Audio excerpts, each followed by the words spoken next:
And I mean, if you think we're the best that God can do, I think you greatly underestimate God. They finally caught it on camera, on live TV. And once you see it, you can't unsee it. It happened at the exact moment this woman glared at President Trump. And I just want to know one thing. What do you notice?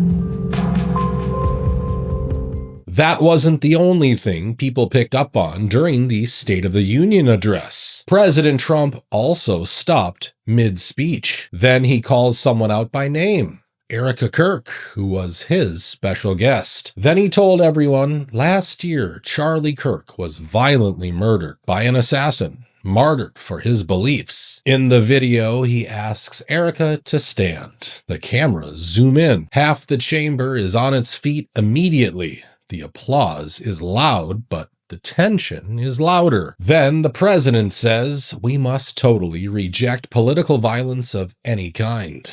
This wasn't just a tribute. It wasn't just a moment for the cameras. It felt like a signal, a line drawn on live television. Just look at Erica Kirk and tell me, what do you see?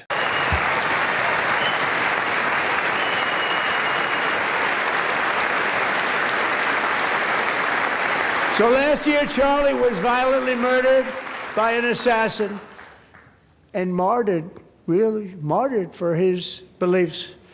His wonderful wife, Erica, is with us tonight. Erica, please stand.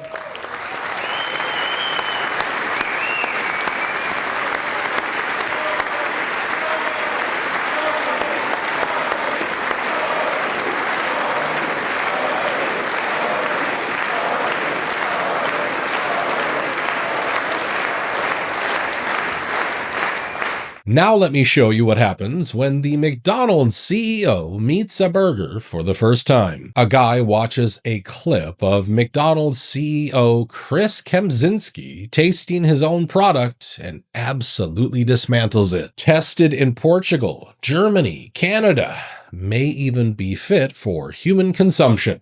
Then comes the bite. Awkward grip, careful, measured chew. That will be enough of the product for me, thank you. The burger barely changes shape. This man does not eat McDonald's. He looks like he's presenting it to investors. He sells it to billions, but he eats it like a prototype. You tell me, does that look authentic to you? So I've just seen a video of the McDonald's CEO eating a McDonald's, and it's probably the funniest thing I've ever seen in my life. The big arch. This is something that we have tested already. Portugal, Germany, Canada. We've tested it on the Germans and the Canadians, and now we believe it may even be fit for human consumption. Love this product. It is so good. I love to consume this product. Yeah, give me 2 burger product, please. This man does not eat McDonald's. He looks like he would try and read the ingredients on the back of a banana. I'm going to do a tasting right now, but I'm going to eat this for my lunch, just so you know. He's making excuses as to why he's not going to eat the burger. I will allow the product to enter at a later date during my lunch. It's been tested on the Canadians. I'm not afraid of it. Try to get this thing, I don't even know how to attack it. The man doesn't even know how to fucking hold a burger. Why'd you let him on here without any practice? He'd be less uncomfortable if he was holding the nuclear codes. That is so good. That will be enough of the product for me, thank you.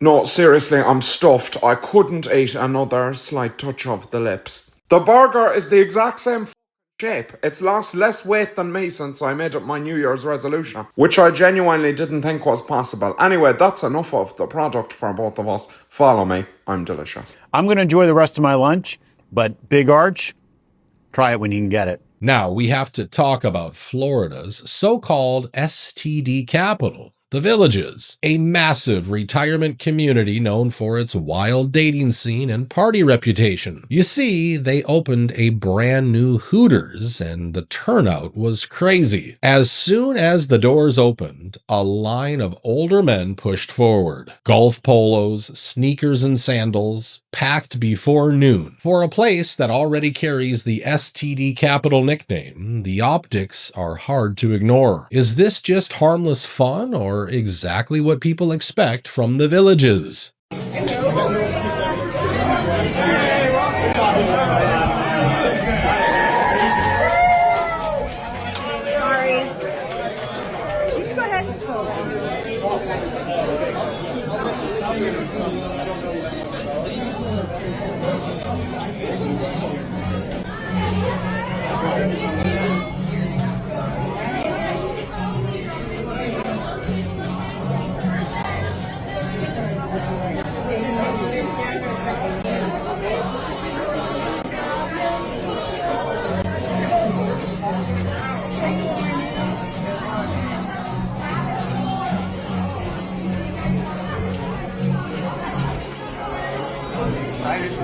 Are you excited?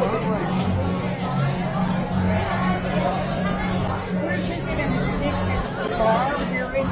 It's gonna be, if you follow this line of people, of course. Follow this line. Yes.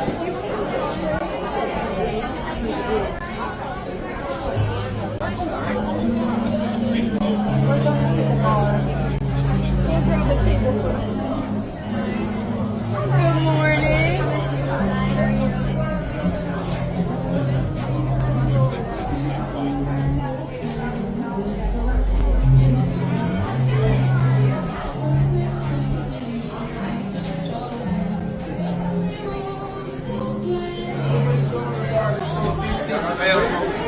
If anybody wants to sit at the bar, there's still a few seats available. Next up, we have a very concerning story. A Disney cruise mom says her daughter fell at the kids' club. Hours later, the family is told to isolate or leave the ship. She says this happened aboard the Disney Wonder near Hawaii. Her daughter was at the Oceaneers Club while the parents were on an excursion. Later, the child says she fell and hit the side of her face. The family says there was no incident report. No message from staff, no explanation. That night at 2 a.m., the girl wakes up screaming in pain. So they rush to the medical center. I'm posting this video for my family's protection. I'm posting this video for documentation purposes only because Disney Cruise Line is not doing anything about the situation that's happening on board. We're currently being confined to our room. 2 days ago, my daughter was at the Oceaneers Club on the Disney Wonder. We were in Maui and my husband and I were out on an excursion and she was at the Oceaneers Club while her godmom was on board and her brother was at the nursery. So there was full-on care for her. Around 9 a.m., my friend, her godmom, gets a message, and the message says that she would like to be picked up. Godmom picks her up, feeds her, takes care of her, takes her for the rest of the day until my husband and I get back from our excursion. We get back on the ship. At that time, our daughter had shared with us that she fell at the kids club. We asked her, how is she feeling? Where did she fall? She pointed to her the side of her face, and she said that she fell off of something. So we looked at it, we asked her if she wanted any medicine, and we did everything that we could to make her feel comfortable at that time, okay? We all go to sleep that night, and at 2 o'clock in the morning, our daughter is screaming in agony. She's screaming in pain, and she tells my husband that she wants to go see the doctor. At first, the onboard doctor says it's viral and prescribes antibiotics, so they go back to their room. So the doctor comes in because she was on call. She woke up, she comes in, and she assesses my daughter. They take her temperature. She has a slight fever, but it's not too high. My kids just run hot, especially at night. they have a lot of stuff going on. They're just hot. And she says, okay, well, I think this is like a viral thing, and I'm going to give you antibiotics and Motrin and Tylenol. Then, early the next morning, the medical center calls them back down. This time, it's a completely different diagnosis. Now, isolation is required. No swabs were taken, no additional testing. And suddenly, the diagnosis doesn't require antibiotics, even though they were prescribed hours earlier. Then the pressure starts. Hotels are mentioned. Insurance comes up. Flights home are discussed. They're told they can either isolate in their room or disembark. So the next morning around 6:30, 7 o'clock in the morning, phone starts ringing in our room, in our stateroom. And it's medical saying, we need you guys to come down here as soon as possible. The medical team sits us down and they give us a diagnosis for our daughter. A medical, like a clinical diagnosis for our daughter that doesn't have to do with any viral infection. It doesn't have to do with anything that requires antibiotics, but it has everything to do with being in isolation for a long period of time. And so I was like, well, how did you guys determine that? Because you didn't take any swabs. Like, you guys just determined that we need to be in isolation. And the first thing they start saying is, you guys can exit the ship and fly home.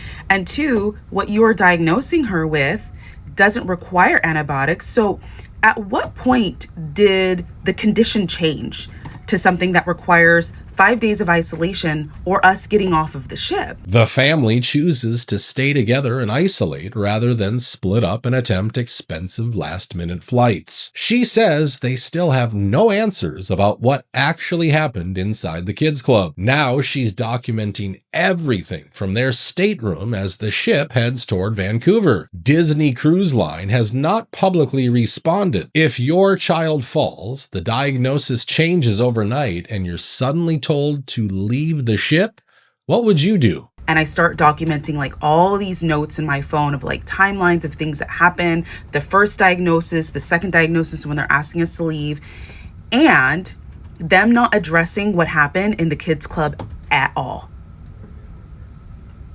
Let me pause here.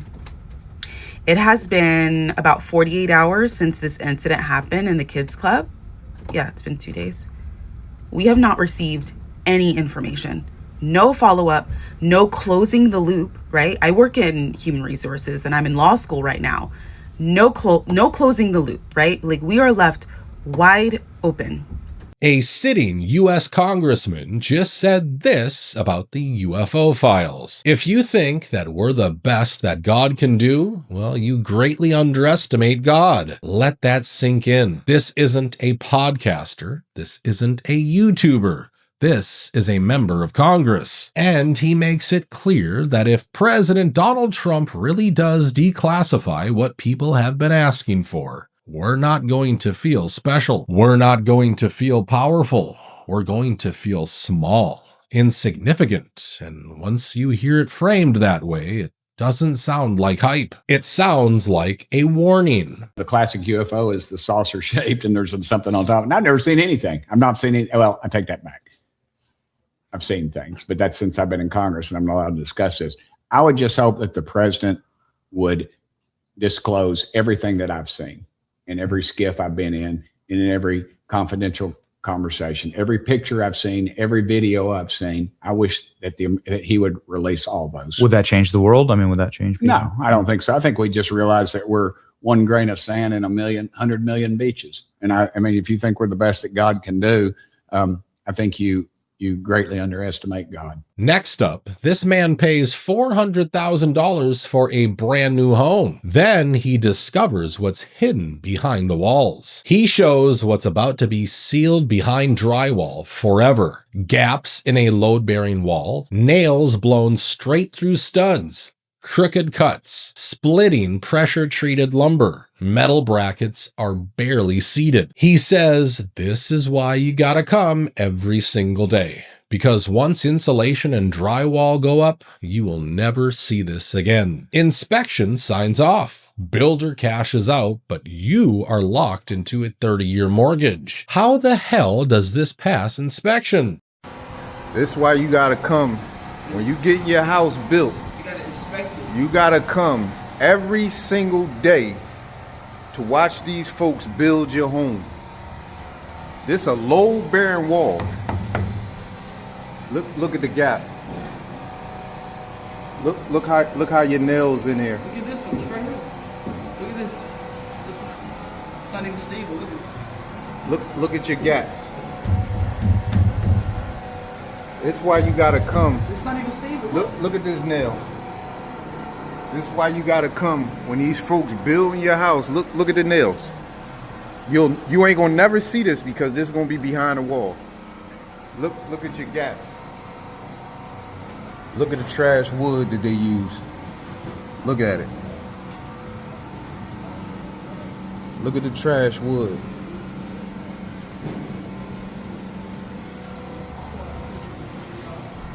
This pressure treated, but look at it.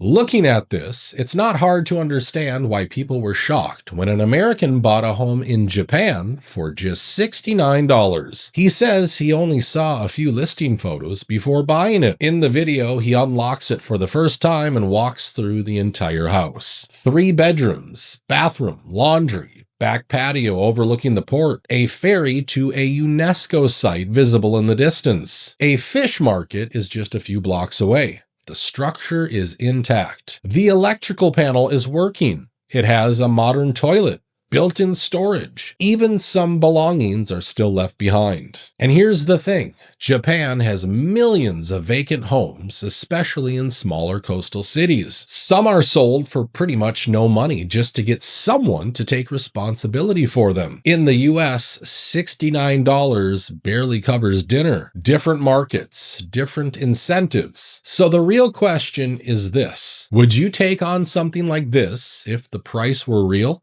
All right, we're here at the new house. This is, wait for it, we purchased this house for $69. This is the first time we're gonna be seeing it. We bought it sight unseen, just a couple pictures, and then just kind of hoped that the $69 house was gonna pay off. But here's the exterior. And it goes all the way down there. You can kind of see the wall. That's the backyard.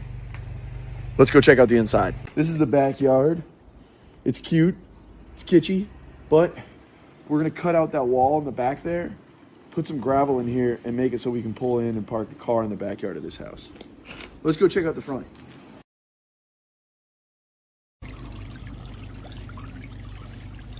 Let's go check out the inside. Woo! All right. We come in, got the electrical panel, got a nice little entryway. We got a tatami room right to our left. We'll pop our shoes off and go check out the rest of the inside. Still belongings left in this place. So there's 2 tatami rooms right next to each other, kind of small. We've got what looks to be like a step tansu, where there's built-in storage in the stairs up to the first bedroom. Let's keep on going through the main floor. We have another like breezeway tatami room into a more formal dining and kitchen area. Off the kitchen area, we have another stairway to the second bedroom. Can you please remind the guests how much you bought this for? $69. I bought this whole house for $69. We got a bathroom in here, laundry. This is the back door. But this back door goes to a really cool patio where we can put on some new railing and have a little view of the neighborhood area. Modern toilet, not a squatty potty. $69. Urinal, $69. Sink, $69. Let's go check out upstairs. Let's go back through this other way though, through the kitchen. And as we come through here, you'll notice the third stairway for, yes, the third bedroom.